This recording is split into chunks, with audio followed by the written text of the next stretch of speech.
Sa bansang Korea di alintana ang antok.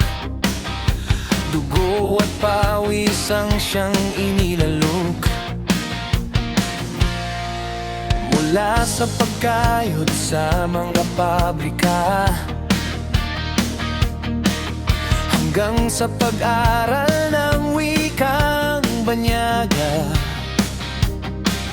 lahat ay tinis, lahat ay kinaya,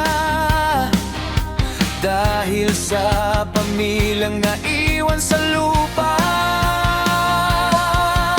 Sa bawat pagpatak ng ulan at nyebe, ikaw ay tumitindi kahit mag-isa. Hawak ang cellphone sa oras ng pahinga. Tawag sa pamilya, yan ang ligaya. Mabuhay ka, OFW sa lupang Korea. Ikaw ang bagong bayani, tunay na dakila. Mabuhay ka, OFW sa lupang Korea. Ang sakripisyo mo may magandang bunga. OFW sa lupang Korea.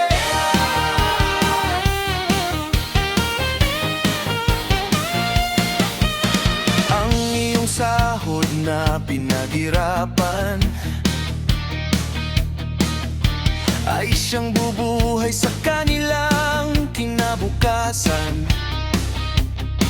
Pagtatapos ng anak, bagong tahanan, mga pangarap na unti-unting natutupad.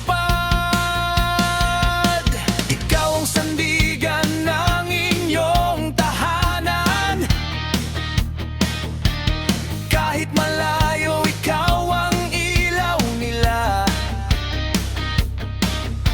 Tinitiis ang lungkot ng kahapon,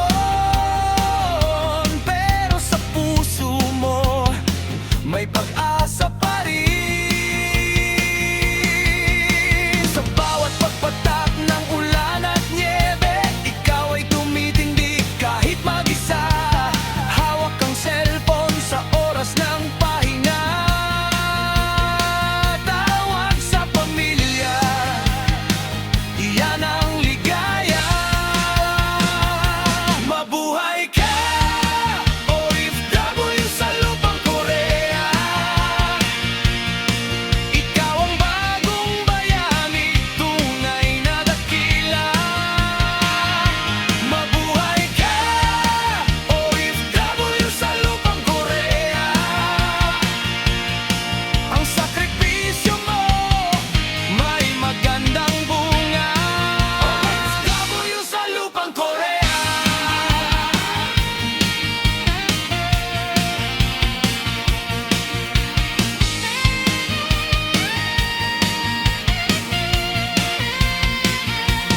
Huwag kang susuko sa bawat hamon ng buhay. Ang tagumpay mo'y darating, yan ay tunay. Maging matatag ka o manggagawang Pinoy.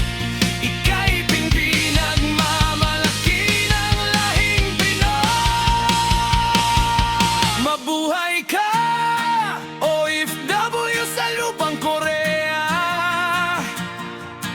Ikaw ang bagong bayani, tunay na dakila.